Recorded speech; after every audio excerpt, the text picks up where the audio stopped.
I can be very controversial in my perspectives, even though my perspectives are extremely thought provoking and it teaches you about the business of boxing.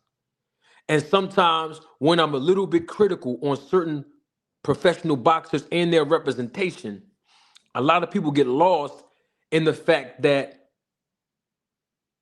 sometimes they need to hear the information.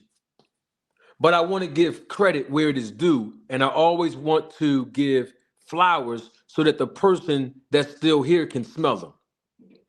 In other words, is if I'm going to be controversial in critiquing professional boxers, then I also have to show them love and give them credit when it's due, because that's the right thing to do. That's what integrity tells me to do. And so, with that being said, I want to give a shout out and a double salute to Brian Norman Jr. No, get that look off your face because I see how you're looking right now. I can see you right through the camera. Yes, I said Brian Norman Jr. And the reason why I'm giving him a shout out and a double salute and credit is because he was in an interview with with a guy who I really enjoy watch fighting when he was competing, especially at the highest level, before he was cheated by Arthur Abraham. And I'm talking about Andre Durrell. I got a lot of love and respect for Andre Durrell. But Andre Durrell was interviewing Brian Norman Jr. recently. And I want to give a shout out to Brian Norman Jr. because of the poise that he had in this interview and the things that he said. And it just goes to show that the professional boxers need to be more actively involved in engaging with the media so that the casual boxing fan and the hardcore boxing fan can do what? Can appreciate and be attached to their image and likeness to be galvanized to support them and support their fights, meaning live in person by paying for a, um, a boxing ticket or event ticket and airfare, right?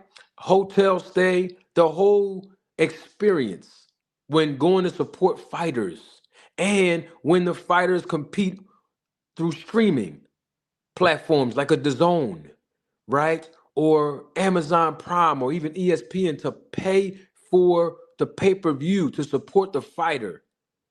And it takes fighters to speak the way Brian Norman Jr.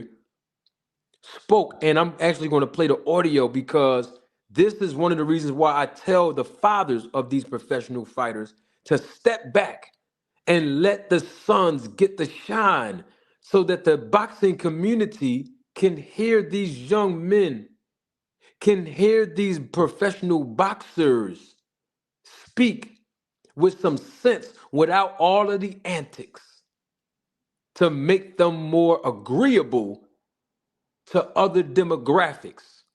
And so I want to play the replay of this, and I'm going to give my feedback or perspective on what was said. This is Brian Norman Jr. Don't take my word for it. Roll the tape. Same way, just take it all in. Okay, so that's what I do. Even with Tim Bradley, everybody who criticized me. These are words from a champion, by the way. So these championship talk right here. Go ahead and talk about it, champion. So this is what I do with literally everybody that criticized me. Actually listen to them. Because it could be some truth. And I can't just say, forget everybody who don't agree with that. I'm not perfect. I'm not a perfect fighter. I know this for a fact. I'm 23. I'm still learning. So I take it all in. If it sounds like some bull, I ain't gonna say nothing. Okay, cool. Go on, it's out there. But now, if it makes sense or whatever, okay, cool. Right. I'm gonna take that in. Let me go work on that real quick. So that's how I go about it. If it makes sense, I go work on whatever that was. If it don't, forget what you're saying. Keep it on pushing. So those were the words of Brian Norman Jr. I was so happy listening to this young man speak because he spoke with such grace and humility. And I always tell y'all this, you ain't gonna find this nowhere else. I always tell you all this, right? Boxing does two things to a fighter. It will either humble you or humiliate you. You see that? And there is a difference. And so Brian Norman Jr., he spoke as a humble fighter, right? In essence, what he was saying was, hey, when people like Tim Bradley or others criticize me, I don't take it personal What I do is I listen to them. And if there's something I know that I need to work on based on the criticism that I'm hearing, I go work on it. And if it's something that I can't apply to my life, then I just let it go in one ear and out the other. That reminds me of a principle that my dad taught me when I was younger.